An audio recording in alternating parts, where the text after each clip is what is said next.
Libre penseuse, libre penseur, bonjour et bienvenue à vous sur ce nouveau bric-à-brac d'idées. J'espère que ce live vous trouve en bonne forme. Je suis donc Mélanie Aina-Rocaveri, coach professionnel et j'accompagne les personnes à réfléchir, décider et agir, même quand c'est difficile.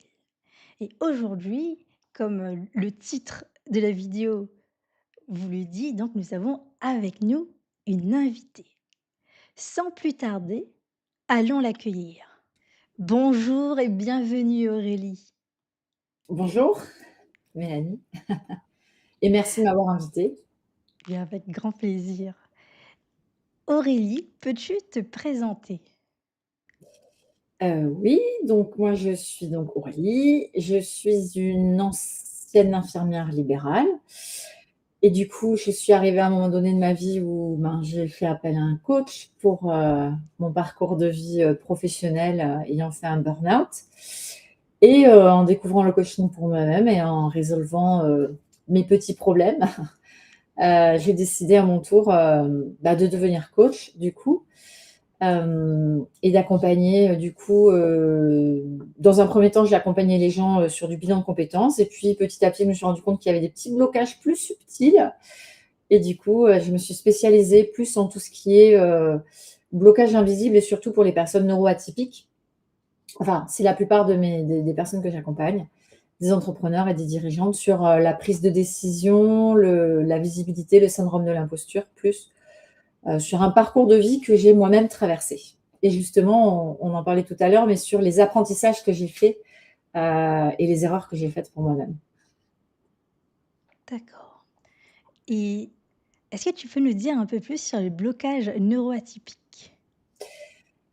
Alors, de manière générale, les blocages, alors je suis partie de ce constat que, en fait, quand je faisais des bilans de compétences, j'avais beaucoup de neuroatypiques et en fait, ce qui se passait, c'est qu'à chaque fois, il y avait des blocages de passage à l'action. Alors je dis pas que c'est propre aux neuroatypiques, je dis simplement que le système du nerveux du neuroatypique est plus affecté, j'aime pas trop ce mot, mais en tout cas, il est plus en mode survie de par la suradaptation et la surcompensation. Et donc, on vit plus d'insécurité quelque part. Et du coup, ça occasionne beaucoup plus de blocages invisibles et donc de passage à l'action. Et c'est là-dessus, du coup, que je me suis intéressée à notre petite amygdale, en fait, qui nous empêche de faire ce qu'on a. Alors, au-delà des loyautés, des croyances, enfin, de tout ce qu'on connaît, des schémas, effectivement, je me suis rendu compte que l'insécurité était quelque chose qui était vraiment prévalent chez nous et occasionnait des blocages, en fait. J'ose pas me montrer, j'ose pas m'autoriser, en fait, sur l'autorisation et s'assumer tel que l'on est. Et du coup, dans nos actes de tous les jours, en fait, ça nous invalide, quoi, complètement. Ça peut être un handicap. Donc, c'est pour ça que on entend souvent, ouais, c'est un peu lourd à porter et je vois pas en quoi c'est super et c'est une force. Parce que effectivement, c'est bourré de blocages et auxquels on accède un peu difficilement. Et c'est pas par la surréflexion qu'on va y accéder, quoi. OK. Et par rapport à cela, les blocages neuroatypiques, parce que toi, tu as des expériences riches avec des métiers, différents et je voulais savoir, par exemple, quand tu exerçais ton métier en tant qu'infirmière, est-ce que tu as été confrontée à des situations comme ça? Ou dans le cadre de ton activité-là, où tu voyais justement ces blocages-là?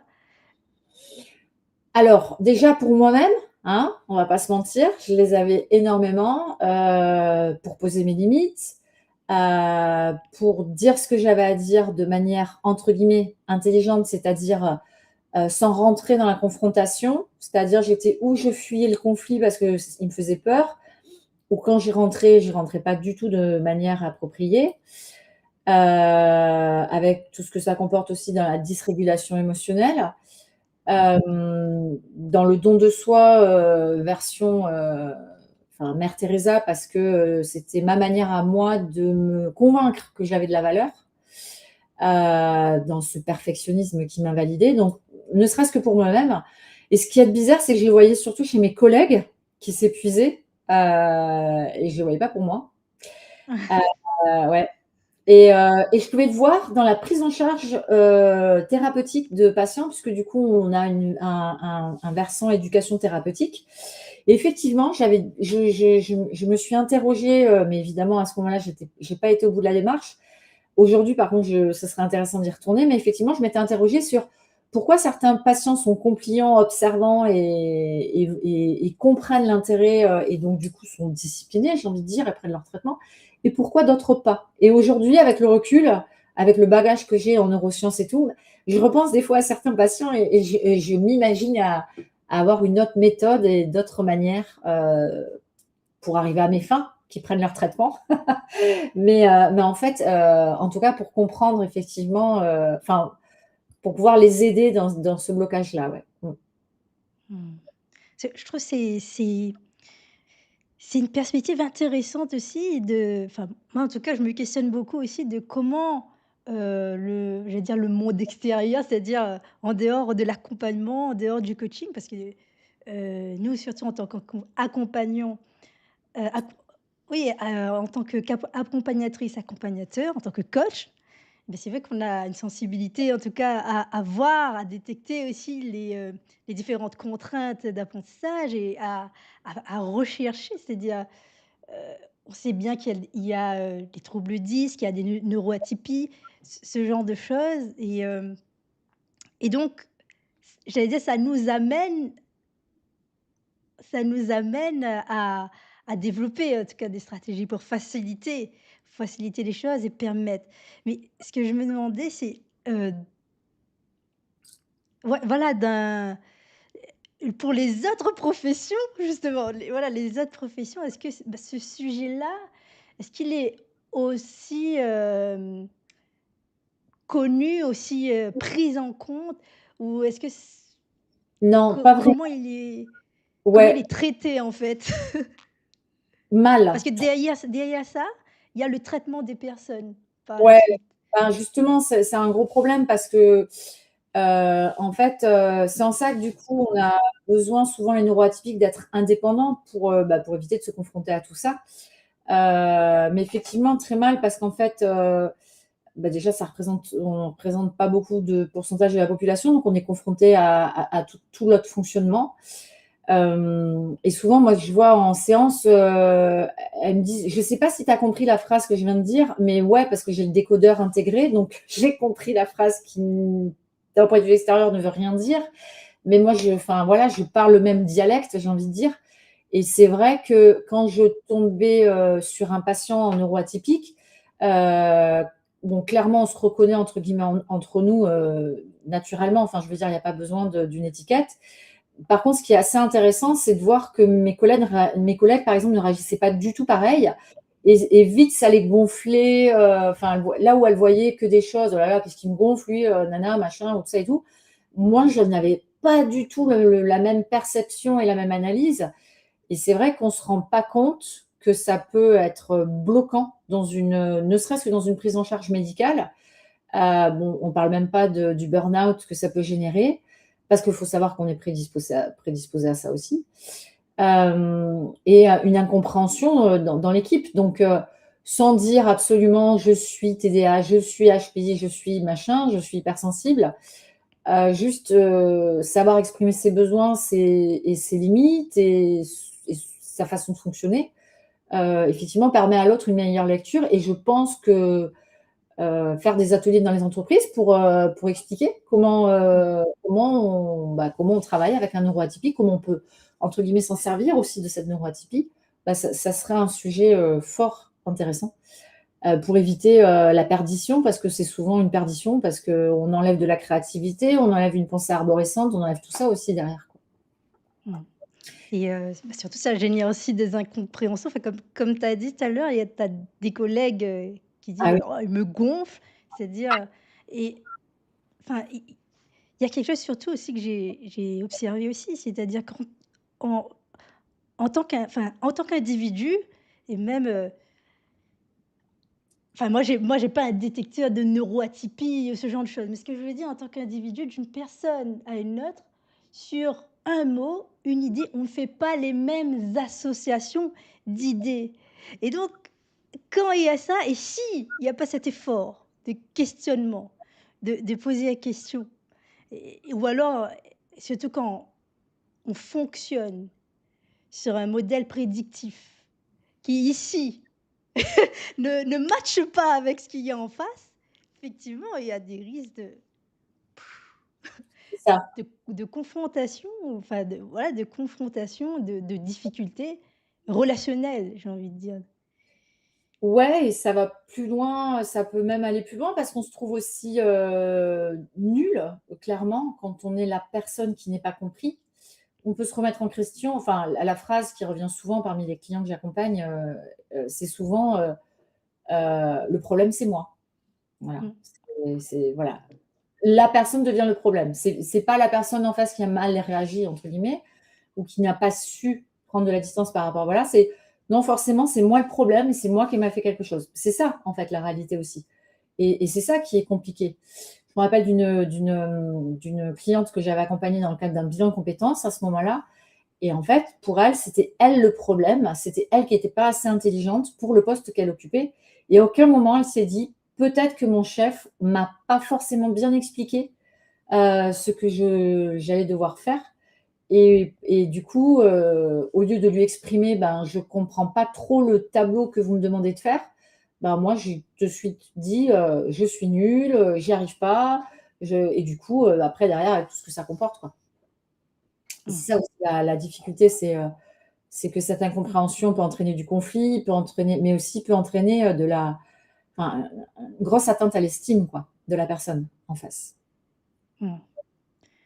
Surtout quand le fonctionnement est tellement différent et qu'il y a un grand décalage Ouais, comme ça, ça met dans des situations de souffrance, j'ai envie de dire. c'est ça. Bah, la personne en question avec un TDAH, c'est vrai qu'on a tendance à avoir, une difficulté au niveau des formats administratifs, des formats un peu trop, oui, administratifs, on va dire, tout ce qui est phobie à ce niveau-là et c'est vrai que du coup, la façon dont ça va être expliqué ou quoi va complètement, conditionner, notre manière de le faire et du coup peut nous entraîner dans une grosse difficulté, quoi et donc c'est valable pour même, en tant qu'infirmière pour expliquer quelque chose à un patient, pardon, enfin tous ces métiers-là, quoi donc c'est vrai que c'est un sujet, quoi, qu'on prend pas assez en considération et ça a un vrai impact sur la qualité de vie au travail et sur la santé mentale, tout simplement.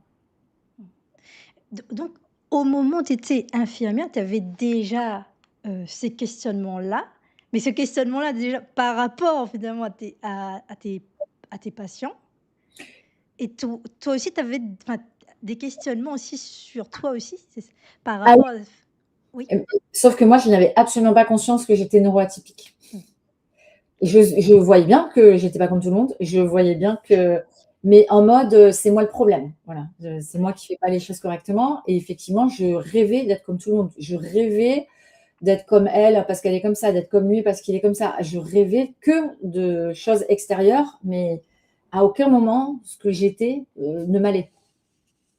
Et Heu, quand est-ce que la piste de neuroatypie pour toi a pu en s'élever en fait, a pu, ouais. s'émerger? En 1er lieu, c'est avec en fait, c'est en la chance qu'on a avec les réseaux sociaux, c'est de découvrir des choses, donc pas toujours en bien, mais aussi en bien. Et du coup, je commençais à m'interroger. Donc j'ai demandé carrément à la psy que je suivais à l'époque, qui l'a validé et du coup, elle m'avait validé la piste de l'hypersensibilité et du HPI. Et puis par la suite, en coaching, du coup, ça a été aussi, appuyé.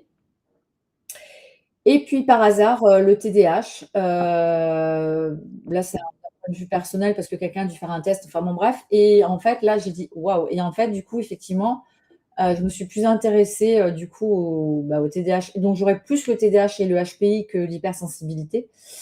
Mais en tout cas voilà, c'est comme ça c'est un peu par hasard j'ai envie de dire et un peu, grâce au coaching. Mais du coup, ça m'a aidée à vraiment bien comprendre mon fonctionnement et à vraiment créer mon écosystème de travail, à reprendre le pouvoir aussi sur ce que j'avais envie de modifier dans mes comportements parce qu'il y a des il y a pas que des choses, fantastiques. Il y a des choses moins glamour et du coup, ben, plutôt que de le vivre comme un fardeau, ben, qu'est-ce que je peux faire pour le modifier et pour, pas pour la société, pour moi, pour mieux être avec moi et mieux vivre, quoi. Et aussi pour arrêter le médicament, du TDAH, qui permet de réguler un peu ces phases qu'on peut avoir cycliques, de on est à fond dans un boulot, puis tout d'un coup on s'écroule, on s'épuise parce qu'on a trop travaillé. Donc ça, c'était le plus dur pour moi et l'éparpillement par rapport à mon quand j'étais infirmière, j'avais mes petits protocoles, mes petites structures, donc ça m'allait bien. Mais là, du coup, je me suis retrouvée face à tout ça et là, ça a été waouh, waouh, waouh, puissance 10 000, quoi. Et du coup, ça a été dur à gérer. Donc voilà, c'est pour ça que je me suis fait mes propres protocoles et mes propres méthodes sous couvert de ma superviseuse de coaching. Mais du coup, ça m'a vachement aidée, ouais. D'accord, donc c'est quelque chose où tu t'es fait aider pour, construire, cet écosystème-là? Je me suis, non, en apprenant les neurosciences, j'ai compris, j'ai décortiqué mon cerveau et puis comme il y avait la partie, préparation mentale, du coup, bah, je les ai appliquées pour moi-même, en fait et j'ai testé. En fait, on en parlait tout à l'heure en off, mais c'est vrai que mes erreurs sont devenues mes apprentissages et moi j'apprends comme ça, en fait. J'ai besoin d'apprendre comme ça donc et une fois que j'ai appris, en fait, du coup, bah, je crée mes méthodes, mes protocoles et du coup, c'est comme ça que et donc sous couvert quand même de ma superviseuse pour, j'aime bien être supervisée, que ce soit à titre professionnel, dans ma posture avec le client, mais aussi à titre personnel pour m'assurer que tout est OK.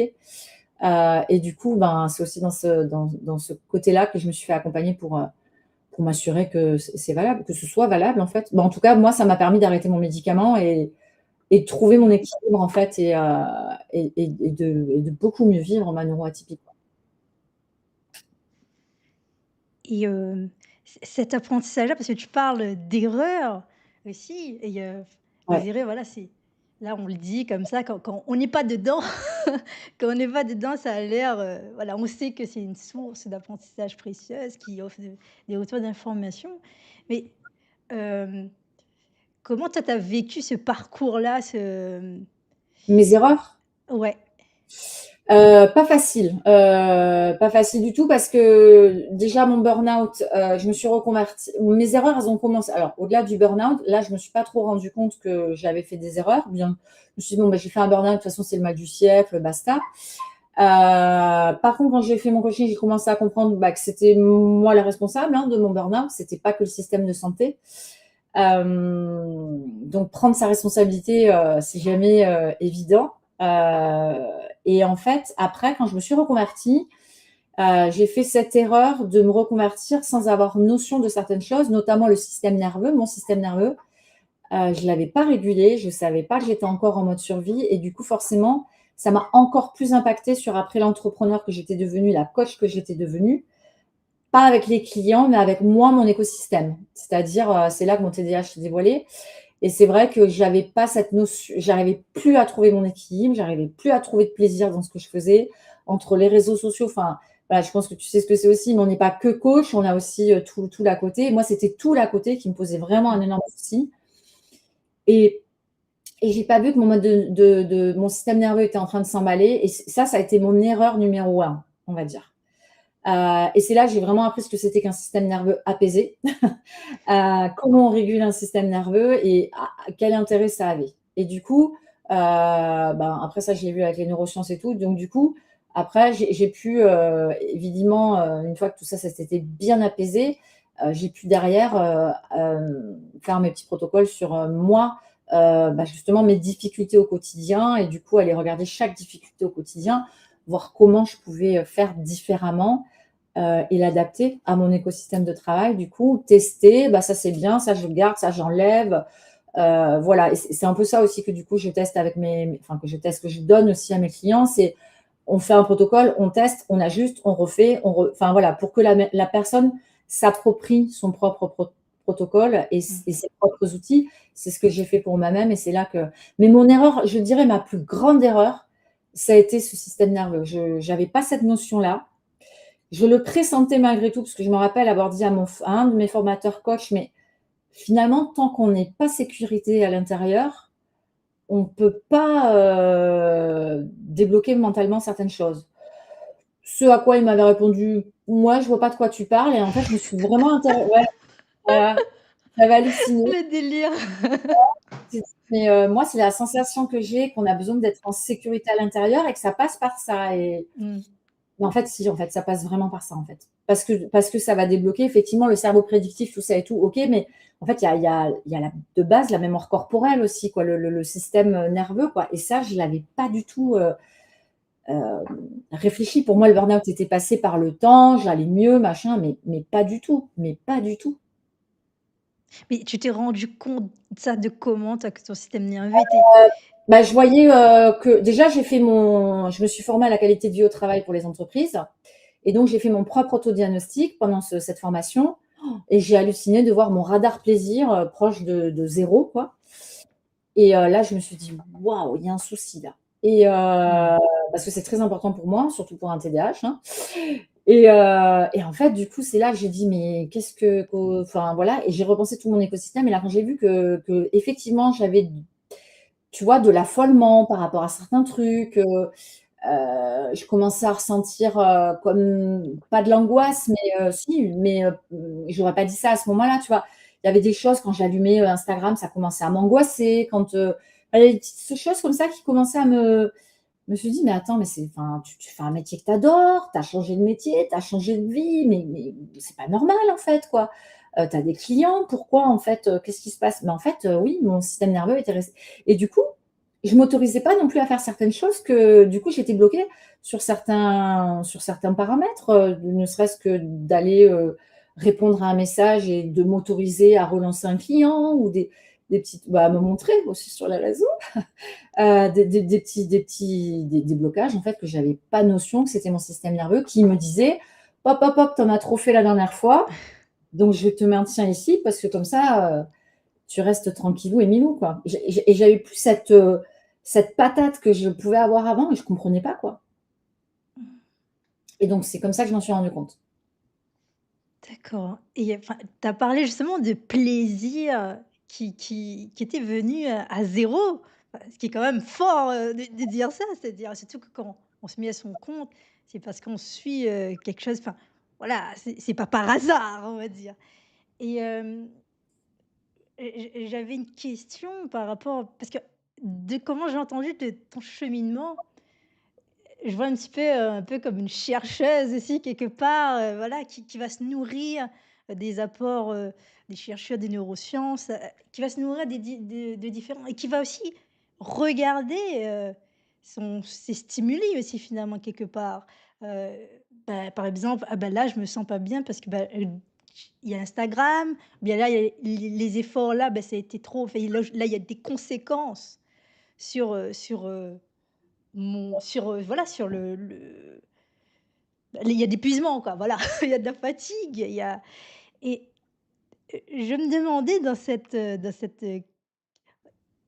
recherche-là, dans ce processus-là, où finalement tu as pris ta responsabilité, où tu t'es réapproprié, où tu étais en train de construire ton écosystème. Est-ce que, bien qu'il y a eu beaucoup d'efforts, des difficultés, est-ce qu'il y a eu une petite partie de plaisir à ça, dans cette découverte-là?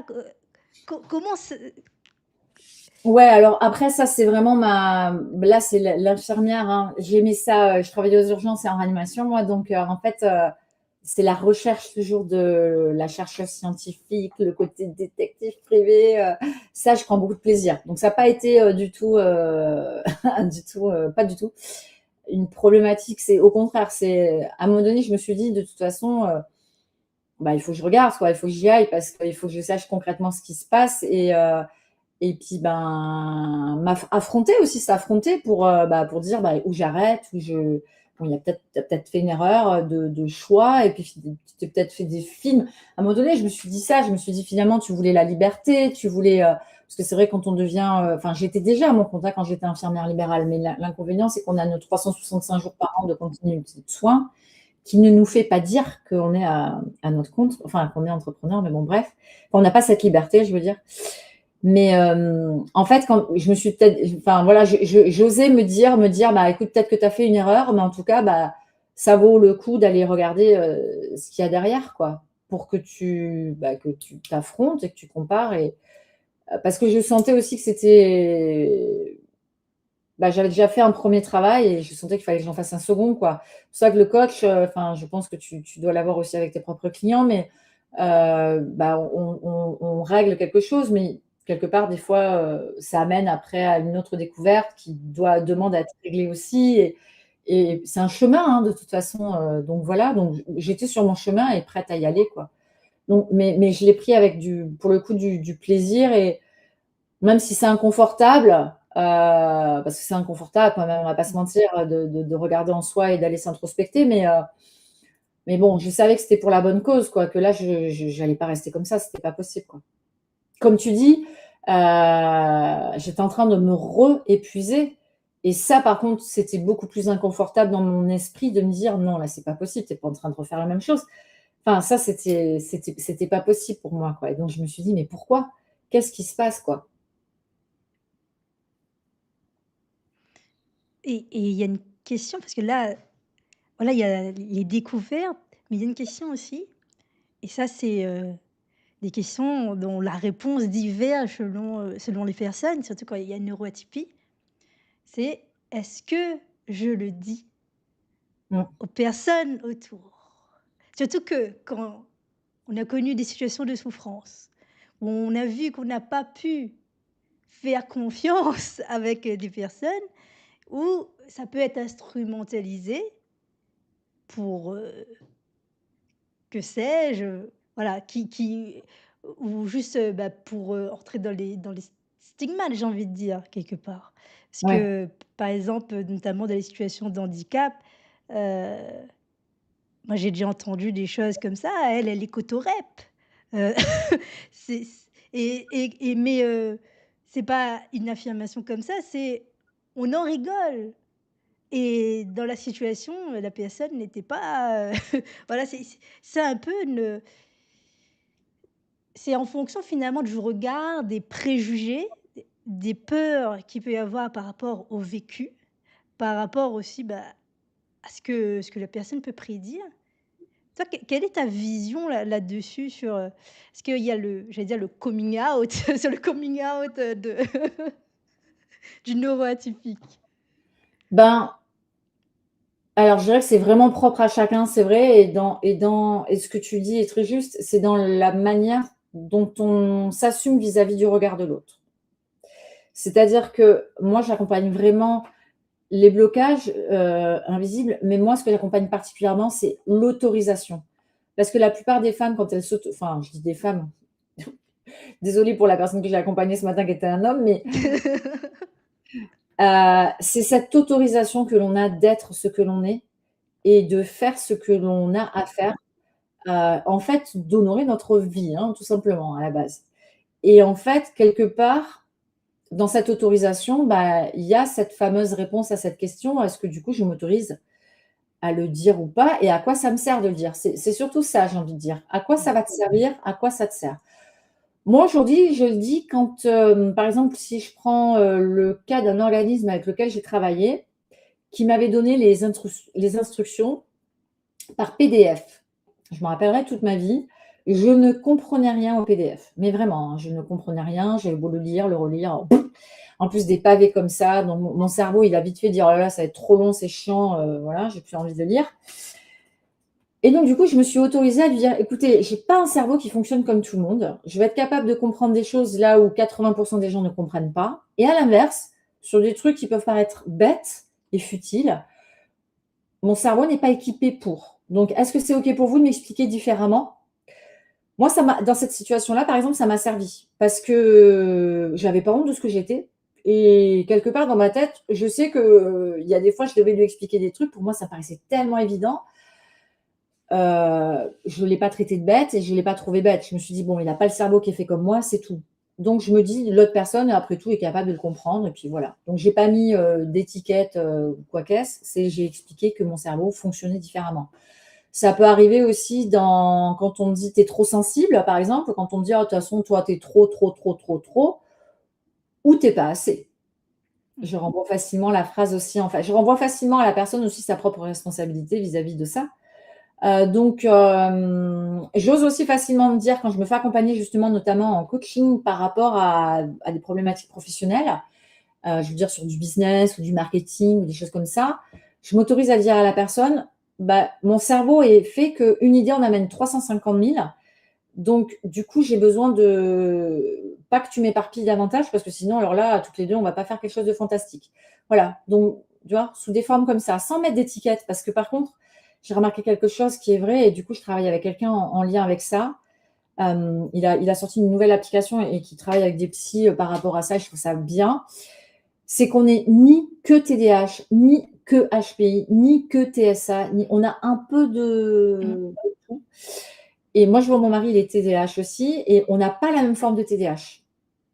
Donc et puis voilà, moi j'ai un HPI qui est différent d'un coach qui m'a formée. Donc voilà, l'idée aussi, c'est pas de se mettre dans une case, c'est juste d'avoir conscience qu'on a notre cerveau qui fonctionne différemment sur certains domaines et qui, du coup, nous amène à avoir des difficultés sur certains domaines et pas d'autres, et puis des forces sur certains domaines, et voilà. C'est juste la connaissance de soi et quelles sont nos limites et quelles sont nos forces. Bah, moi, je peux vous aider là-dessus parce que je suis très bonne pour ça, ou à l'inverse, bah, moi là-dessus, j'ai des difficultés, donc je veux bien qu'on m'aide. Par exemple, le côté administratif, typiquement, c'est une plaie dans ma vie, n'est-ce pas? Donc j'ose le dire. Ma comptable, elle le sait, elle est au courant et sans que je lui dise, je suis neuroatypique, ou c'est plus une sensation, c'est pas une question de, c'est une question de, aussi de confiance, tu l'as bien dit, envers la personne, savoir comment elle va réagir. Faut pas lui donner du grain à moudre, hein, ça serait dommage parce que sinon ils peuvent s'en servir. Mais c'est bien aussi de juste dire, bah, moi je suis comme ça, je fonctionne comme ça. Et je pense que c'est de manière globale qu'on devrait pouvoir s'autoriser à le faire, de neuroatypie ou Mmh. pas, pour que, bah, pour qu'on puisse travailler en intelligence ensemble, et que chacun s'apporte ses forces et ses faiblesses, même si j'aime pas trop dire ça, mais ses zones d'amélioration en tout cas.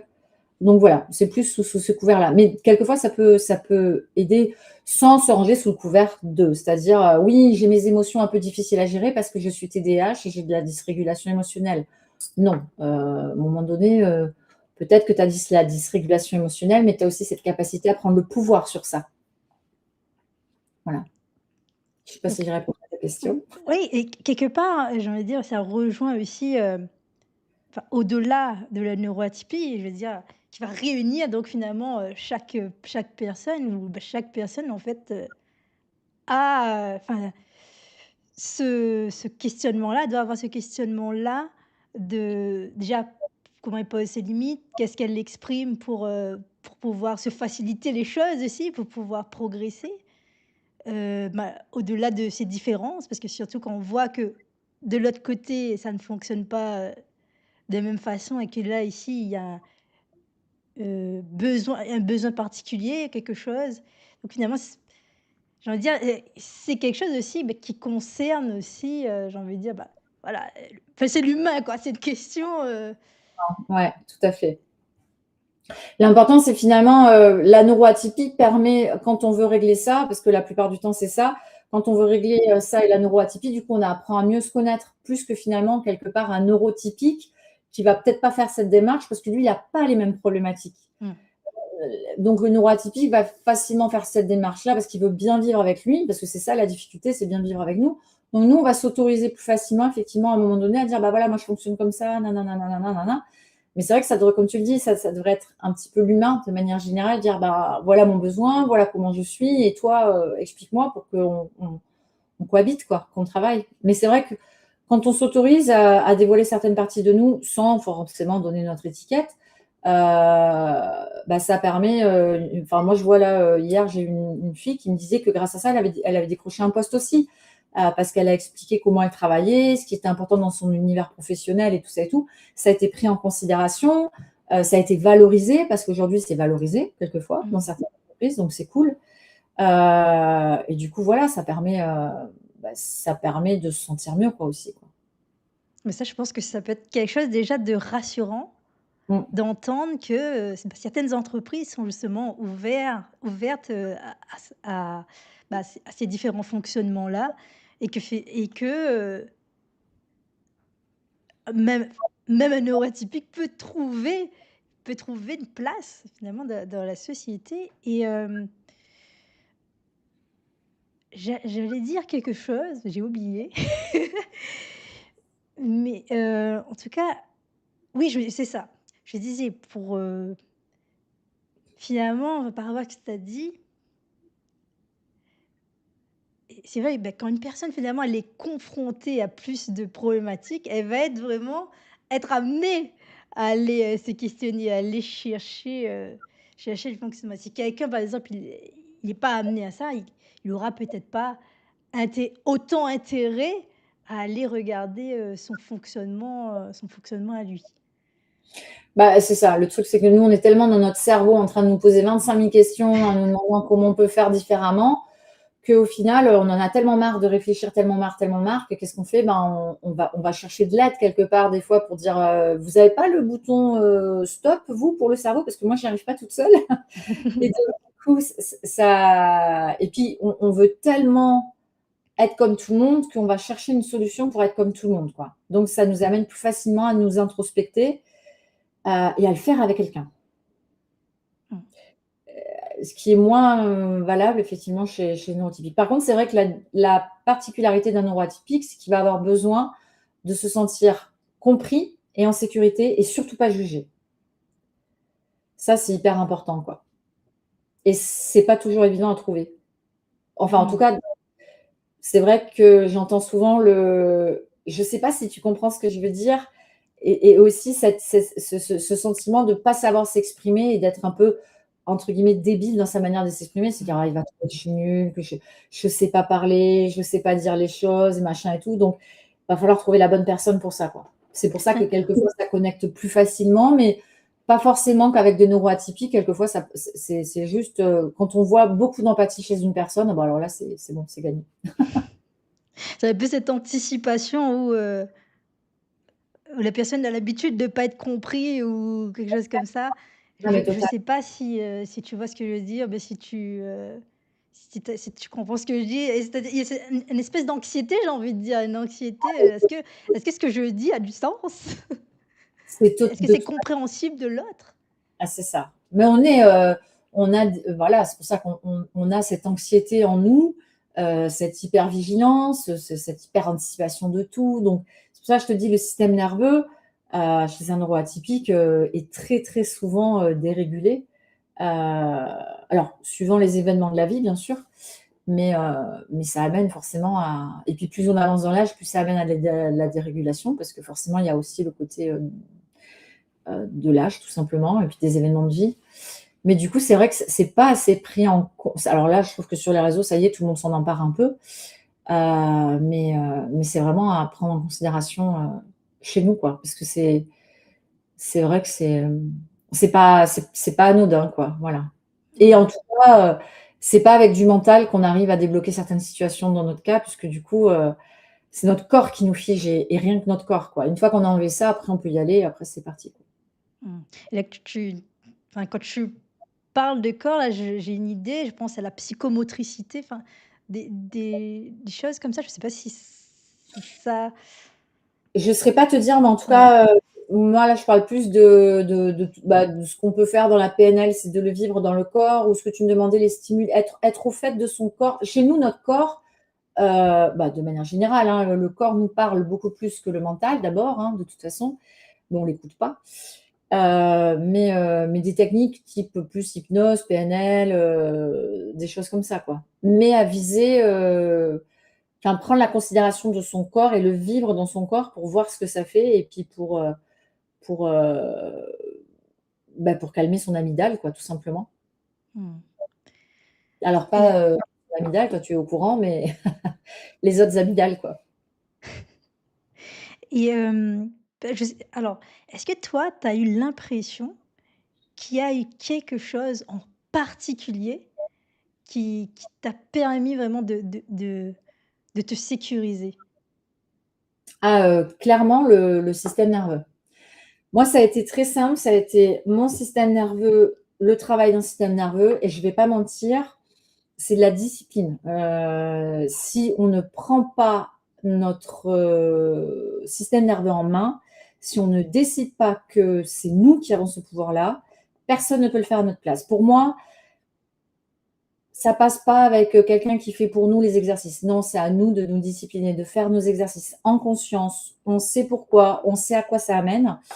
Et ça, en fait, ça envoie vraiment le signal et l'information à notre amygdale que, OK, tu es en train de faire quelque chose pour te mettre en sécurité à l'intérieur de toi. Après, bien évidemment, il va falloir aller enlever toutes les croyances qui nous insécurisent, toutes nos loyautés, hein, évidemment, toutes nos relations, qui vont, parce que malheureusement, des fois, on vit dans des environnements insécurisants, on va pas se mentir, donc aussi repérer ça. Et moi, par exemple, tu me posais cette question, moi, ça a été, clairement un type de client avec qui je n'avais plus envie de travailler et qui Mmh. m'insécurisait parce qu'il me happait et me broyait de par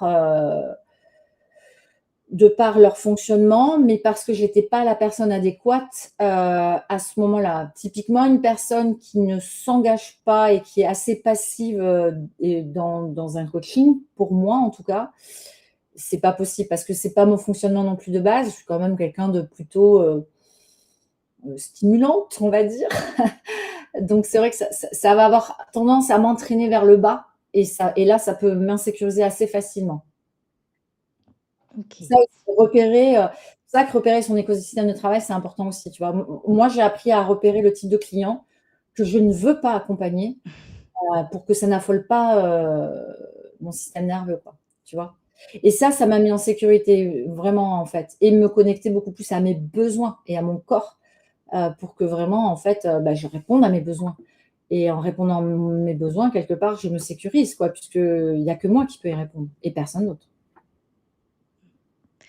Et il y a un mot particulier que tu as dit, qui a attiré mon attention, c'est le mot discipline.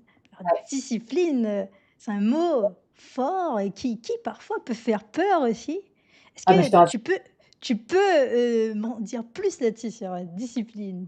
Ouais, alors j'ai toujours détesté la discipline parce que pour moi c'est ah ouais, non, c'était, pour moi c'était pas Et là possible. aujourd'hui tu vends ta discipline?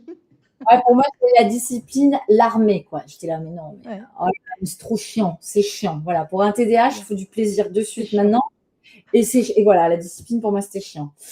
Sauf que je me suis rendu compte que la discipline, c'était ce qui me rendait le plus libre parce Mmh. que du coup la discipline m'apporte la sécurité et c'est marrant, on en parlait ce matin avec un client, un peu comme cette image du cheval qui est dans un enclos, mais qui peut courir parce qu'il a l'enclos et il est pas fou parce qu'il sait où il va. Alors quand je dis l'enclos, il est énorme, hein. Mais ce que je veux dire par là, c'est que c'est pas un cheval fou dans la nature sauvage qui sait pas où il va et comment faire ou quoi aux caisses. Bah, la discipline aujourd'hui, maintenant, je la vois comme ça. C'est vraiment mon garde-fou qui me permet de me sentir libre, parce que justement cette discipline, c'est, je sais que de faire mes exercices de régulation du système nerveux me permettent du coup de canaliser mon cerveau, me permettent de me sécuriser et donc derrière, c'est vachement plus confort et je me sens vachement plus libre. Alors que quand je suis, indisciplinée, je suis éparpillée, je pars dans tous les sens, mon système nerveux s'affole et c'est une catastrophe à vivre. C'est insécurisant au possible, on s'affole, on est anxieuse, on n'est pas bien. Donc finalement, j'ai vite vu l'avantage à discipliner. Et alors la discipline, j'ai cru que ça venait facilement. Faux, en fait. C'est la répétition et la répétition qui entraîne au bout d'un moment, un peu comme quand on se lave les dents, hein. Quand on s'est lavé les dents quand on était petit, on râlait et puis c'est devenu une discipline et aujourd'hui on râle plus, on le fait naturellement. Bah là, c'est un peu pareil. Mmh. J'aime bien cette idée que tu as dit sur la discipline parce que c'est vrai, on peut voir, ce côté, j'allais dire discipline, on peut voir un fouet ou un truc comme ça ou du dressage ou alors mais il y a aussi ce côté que tu as dit aussi qui permet une liberté et moi ça me fait penser à un pédagogue dont je m'inspire beaucoup, c'est, Philippe Mérieux et qui justement qui évoque, cette idée de bah, en tant que pédagogue, l'idée, pour faciliter l'apprentissage, c'est de créer des situations où on va créer des contraintes fécondes pour la personne pour qu'elle puisse se dépasser et faire des choses dont elle ne se pensait pas capable. Donc j'aime bien cette idée-là de discipline-là parce que c'est quelque chose que j'associe à ça, avec cette idée-là que voilà, cette discipline, elle est source de liberté et comme tu as dit, il y a le moment où il y a l'effort est plus difficile et c'est un effort qui par la suite, ben, ne n'est plus un effort finalement quelque part. C'est plus la preuve, tu as parlé de brosser les dents, on le fait machinalement. Voilà, on le fait machinalement et on peut même faire parfois d'autres actions Mais ce que tu en viens de dire, fonction. est intéressant parce qu'il y a aussi cet esprit, comme tu dis, c'est hyper intéressant, où ça va apporter aussi quelque chose de fécond et en fait aussi ça nourrit aussi notre estime parce que du coup, on arrive à faire quelque chose et on se dit: «Ah ouais, mais j'ai réussi à faire ça, quoi». Enfin, en fait et C'est du ça. coup, petit à petit, du coup, quelque part, on se met des disciplines un peu dans tous les domaines, quoi. De même que, par exemple, bah, la course à pied. Moi, quand je reprends la course à pied après une longue période, il faut y aller, il faut retourner. Mais donc là, il faut se rediscipliner. Mais une fois qu'on s'est rediscipliné et que ça devient naturel, bah, c'est chouette, quoi. Et du coup, on met Ouais. ça un peu partout. Donc c'est vachement intéressant, le côté fécond aussi que tu apportes, parce que ça, ouais, c'est exactement ça. Mais il faut passer par la phase, bon, j'ai pas envie, voilà. C'est Ouais. ça. Le Mm. courage des commencements. Et c'est ça, comme tu as dit, on parle de responsabilité. Une personne ne peut pas, commencer à votre place. Par contre, elle peut créer des situations qui va vous provoquer, qui va amener, qui va faciliter ce fait, qui va amener une présence, qui va venir sécuriser et ou voilà, qui va rendre peut-être quelque chose plus attrayant aussi, qui va stimuler. Mais, ce sera toujours ça appartient à la personne en tout cas de faire ce commencement-là, puis, bah, de le maintenir. Ouais. Alors Aurélie, l'échange est vraiment passionnant.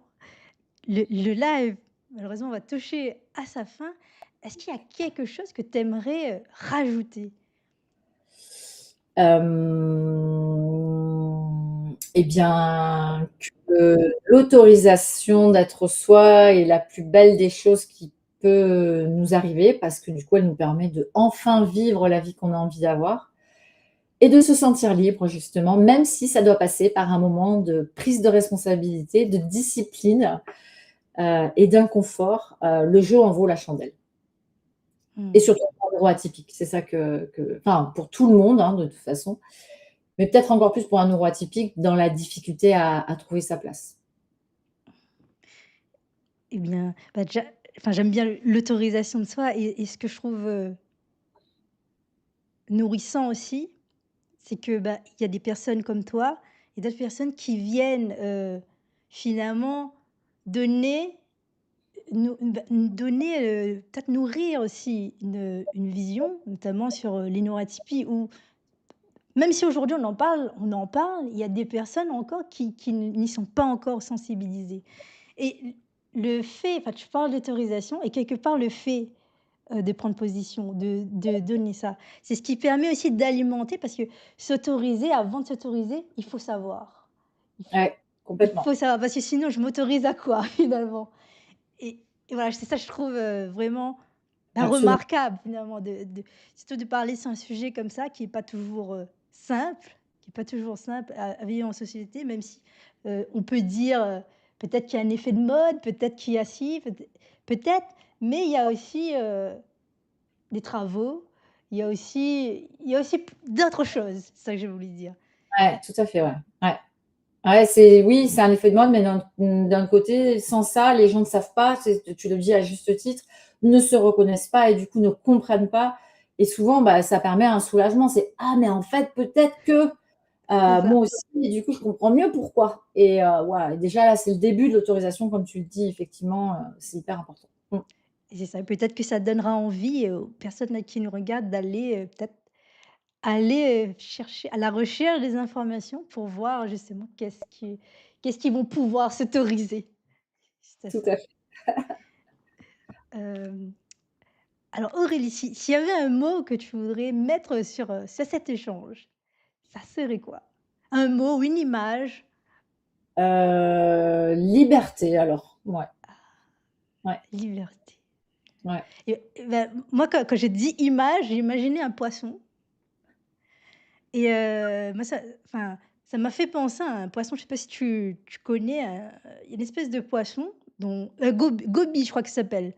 Un goby ou une goby, alors je sais pas si on dit un ou une, qui je crois qu'il vit en souterrain, pas dans l'eau, un petit peu dans la boue. Il a vraiment une drôle de tête. Je recommande d'aller chercher sur Google pour ceux qui Ouais, connaissent vous allez pas voir. le Ouais, gobi et il a une capacité de sauter en haut et c'est-à-dire d'accord. il fait quelque chose dont on n'attend pas d'un poisson. Il peut surprendre OK. et du coup, heu, quand j'ai pensé à l'image, j'ai pensé à ça, à cette capacité, ce poisson qu'on peut regarder, qui a une drôle de tête, mais qui a une capacité énorme et qui fournit également des efforts monstres pour, heu, pour faire ce qu'il fait. OK. Beh, j'irai voir, ce que c'est qu'un ou une goby du coup. Ça marche. Eh bien, le live touche à sa fin. Je vous remercie d'avoir regardé cette vidéo et si cette vidéo vous a plu, abonnez-vous pour plus de moments Océan de coach. Merci à vous et à bientôt.